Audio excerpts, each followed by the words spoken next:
franchise and excise tax for manufacturers. I've maybe had one person raise their hand. How many of you pay the hall income tax? A few people will raise their hand. But it was disingenuous to count the hall income tax because that was going to be done anyway. We voted to eliminate that last year gradually until it was gone. So that was going to be done anyway. So then you have the 1 cent off the food tax, and everybody knows that when you have to pay higher diesel fuel taxes, those costs are going to be passed along. And so, therefore, your clothing, your food, everything that's transported by truck is going to go up in the grocery stores. So, no, I haven't seen that the people are getting a tax break at all. In fact, they're being taken to the cleaners, with about a $2 billion tax increase, according to the American Legislative Exchange. And the state is in a budget surplus, is that correct? We're in a surplus. We have had a $2 billion surplus this year. We're on track this year with about a $670 million surplus. So we're still trending that way. That's the people's money. When we overtax and we have more money than is needed to run government, that money should be returned to the people. Now, you have been in favor of numerous things, I think, of interest to the Chattanooga listener, Mae Beavers, particularly on points that touch, you might say, moral questions and the state's government over social mores or moral issues such as marriage. And you also you were involved in the Tennessee Natural Marriage Defense Act, and recently helped get the governor's signature, Governor Haslam's signature, on a resolution. Of course, the resolution is just a kind of an opinion piece, a resolution about pornography being a health hazard. Tell my listener about why you think the taking positions in matters such as that are important, and how does that make you a good possible candidate? I think it's very important, and I have other legislators bring me this piece of legislation, like the pornography bill, sometimes, and I'm like, I don't understand why they don't just bring it. But I said, I guess I'm the Mikey of the legislature. They know that if I think it's right, I'm going to do it. The pornography resolution was something that I've been concerned about, with everything that our kids are seeing on social media, with the breakup of the family, the divorce rate, and everything. Pornography has very much an impact on our society, and will continue until we try to do something about it. Well, what is the practical effect of a resolution in which most everybody in the legislature and Governor Haslam agree this is a dangerous thing? Is that just posturing, or is there something that the people of Tennessee, the voters and other people who are not voters, that they're supposed to get from this sense of conscience? Well, hopefully it's just the first step, and the governor did recognize the resolution as being very important, and usually resolutions pass and nobody pays much attention to them, but this one has gotten a lot of attention. In fact, this resolution could lead to some laws this next year. I was able to hear Victoria Hurst down in Memphis recently, and she talked about her family's magazine that has pornography in it, and how the grocery stores are not shielding the cover from younger eyes like they're supposed to. And so some of the things just may be common sense remedies that, we can do, small things in Tennessee. Now, as far as the internet and what men are watching on the internet or what our children are seeing, that's going to be a little more complicated issue. Well, it may be true that pornography is deleterious in the individual and destructive of the marital impulse, the family impulse, and it tends to make people who are the users of it, I would say mostly men, probably 55%, 60% are men. It makes them sort of indifferent to their moral obligations and their personal purity. What, though, can really be done? Do we want Republicans passing more laws, more obligations, more rules? Because it seems to me, and my listener, Mae Beavers, that we have really enough of those where things have more words from the legislature have to be enforced by the police. I understand, and we have laws on the books now that aren't being enforced. But I think, too, the resolution brings to the attention of, families, see what your kids are looking at on the internet. I know my grandkids are on their iPads all of the time. And, every time I see something about a game that I may have seen them play and it talks about, 15 minutes into the game, some things may come up. I send it to their parents and I said, don't let them be playing this game. So we've got to be cautious, about what our kids are seeing on the internet. And I think a lot of it is parental responsibility. And I think a lot of, the problem with pornography on the internet is personal responsibility and what people are allowing themselves to see. Our nation surely has gone the wrong way or gone the wrong direction in things like this. This is David Tulis, and we're talking with candidate for governor, Senator Mae Beavers, probably the most conservative prospective candidate out there. There are two others, Bill Lee and Randy Boyd. But Mae has a long record in the General Assembly that seems to reflect constitutional interests and the interest of, you might say, divided government or decentralized use of authority. Now, Mae, you seem to be one who's really unmoved by the subjectivization of sex into gender. In other words, male and female are biological, and there are many people in the queer world, the lug butt world, who want to blur all that into gender. Now, what have you done on that? You've actually filed a bill on that in recent time. What is your argument there? Yes, Representative Fody and I this year filed it's called the bathroom bill. It applies to bathrooms and locker rooms in our schools for our K through 12 students. And all it said was that if you're a male, if your birth certificate says you're a male, you go into the male bathroom or the locker room. If your birth certificate says you're a female, then you go into the female bathroom or locker room. And it was just to keep our children safe. But we did have a lot of the LGBT group come down, and they actually harassed us for about a month there. They were allowed to harass us. That was the most egregious thing about it, is that our leadership did not stop it. That they would come into our offices and have a sit-in. And, the ones that were my constituents, I actually made appointments, and I tried to listen to them about how they thought they were transgender. That, the Bible says that you're made male or female, and, whatever is on your birth certificate is what you are, no matter how you imagine yourself. I guess I'm old school like that. And so I'm just trying to keep our children safe, so that no one uses that particular reason to try to molest our little girls in locker rooms. Well, the Republican establishment, Senator Beavers, has capitulated in 2015 in June to what is called the theory of judicial supremacy. That is that the Supreme Court, which in that month issued the Obergefell versus Hodges decision, purportedly redefining marriage as to being between any two people. The governor capitulated. So here in Chattanooga and Hamilton County did our county clerk, Bill Knowles. They agreed that the Constitution somehow didn't apply anymore, that the constitutional provisions voted on by 90% of the people to define marriage as between a man and a woman, that is irrelevant. So what do you say about this wonderful theory of judicial supremacy, and as opposed to the alternative argument, I would say, and that is constitutional supremacy? Where does the governor fit in defending the people of Tennessee? Well, let me say this. The Supreme Court does not make law, as many of our attorneys on the Judiciary Committee want us to believe. They simply rule on the laws that are there. And I don't think that we have to take, their rulings as the law in this country. We have a constitution. The people of Tennessee, as you said, voted to define marriage between a man and a woman. This country was founded on moral principles, yet we're straying so far from that. Also, as far as the Supreme Court goes, our House in Washington has an obligation to impeach those justices that stray from what they're supposed to be doing.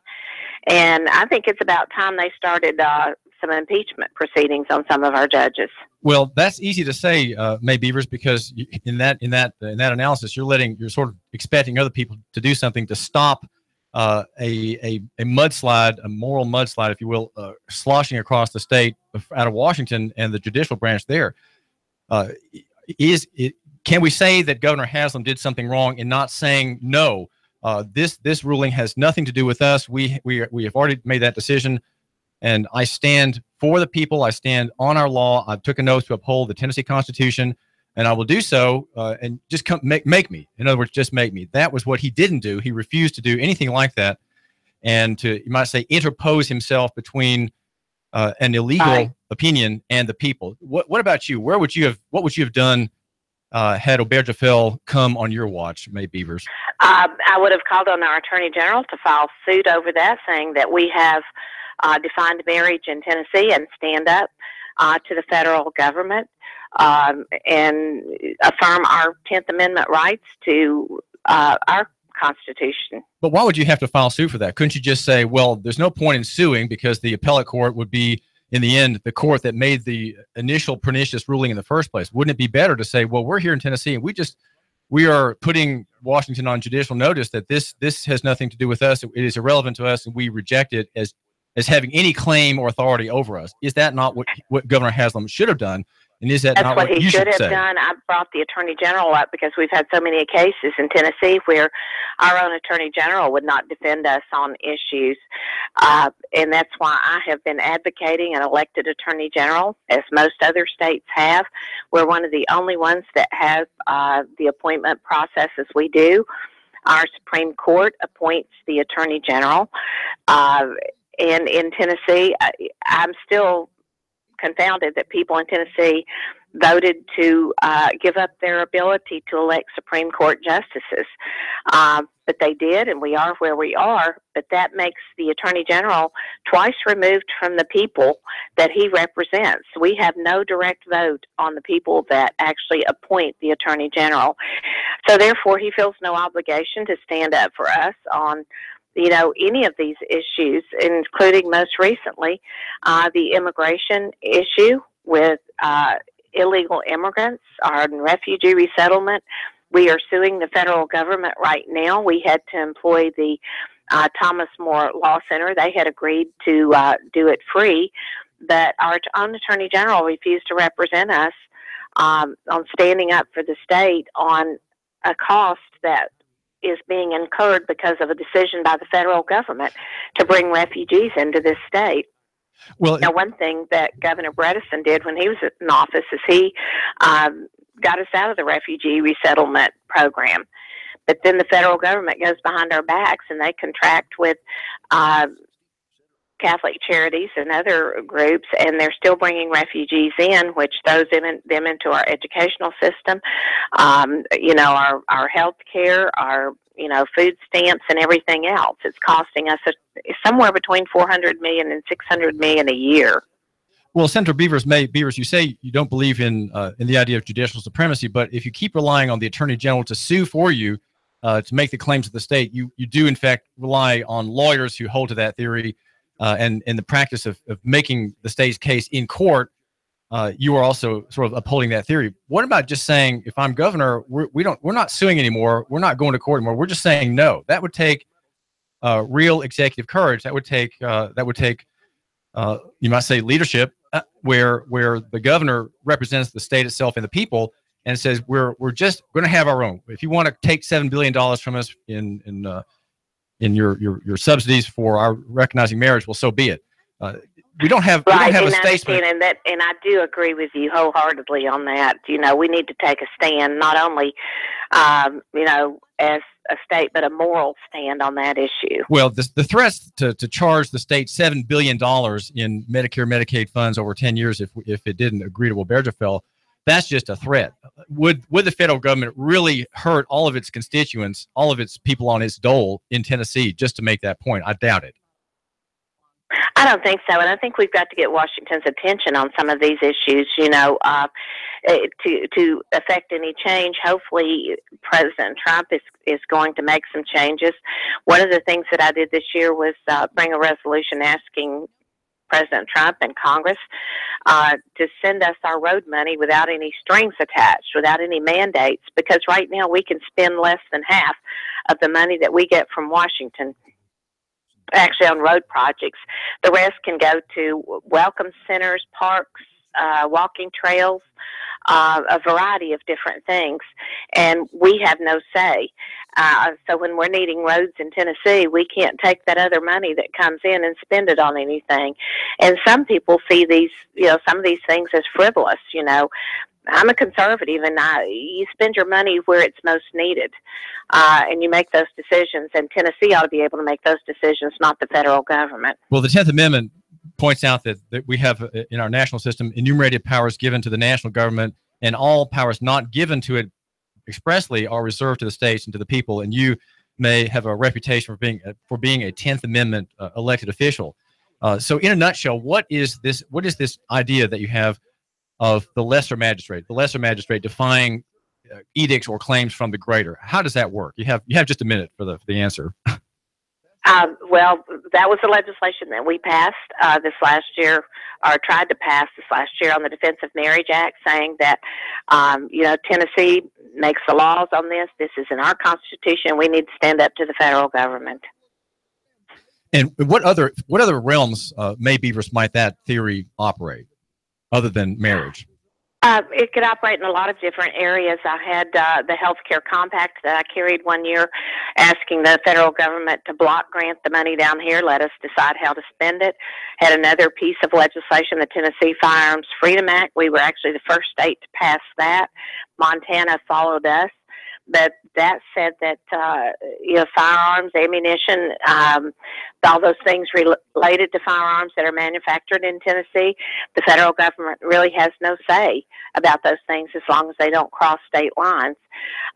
We managed to get that law in the books, but when we tried to amend it years later to say that the federal government cannot come to our homes and confiscate our guns, that if they did, that our sheriffs and so forth would defend us.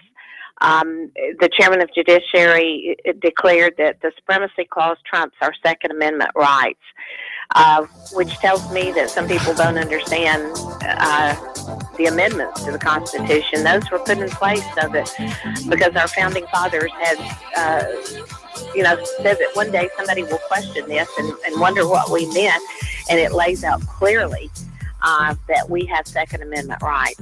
Senator Beavers, thanks so much for joining us. Thank you. This is David Tulis. We're talking with Senator Mae Beavers, running for governor. David Tulis, Nooga Radio, do tune in. We've got more. I've got some important messages and CBS News next. Stand by.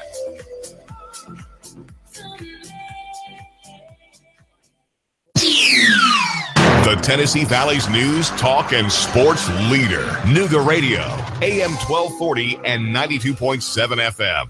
Do I need to talk with you? I've got an inside track on a career change. Do you believe in yourself? Do you believe in your people skills and ability to be sympathetic to a listener, but also close on a sale in the same meeting? Tough assignment, I know. With a couple of weeks of training under your belt, you can become a licensed agent working for yourself, but not by yourself. Ask for Steve or Jada. 855-8484. Find out about the job. 855-8484. You'll have your first paycheck in 4 weeks. If you've suffered a personal injury or a loved one was the victim of a wrongful death, give the lawyers at McCoon, Williams, Ashley, and Stanley a call. Our attorneys can help you or your business with a wide array of challenges to provide you with the highest quality legal services through the combination of our talents, experience, and expertise. If you're hit by business problems or need legal organization, we're here to help. Visit MWALawFirm.com. That's MWALawFirm.com. Give us a call at 423-756-6400. That's 756-6400. Sell your house now. Let iBuyChattanoogaHouses.com ditch your albatross. Get rid of it. Get a move on. Get it off your back. iBuyChattanoogaHouses.com. You pick the closing date, 834-7321. Top dollar, iBuyChattanoogaHouses.com. I have the best steak selection in town. Name of the business is Don's Meat Shop, and I'm Donnie Raines. Just ask for Donnie. I make over 20 different types of sausages. Most of them are great for grilling. We have the best selection, best quality. We have the hard-to-find items. Don's Meat Shop. He stole out so much cash. Such a huge mountain of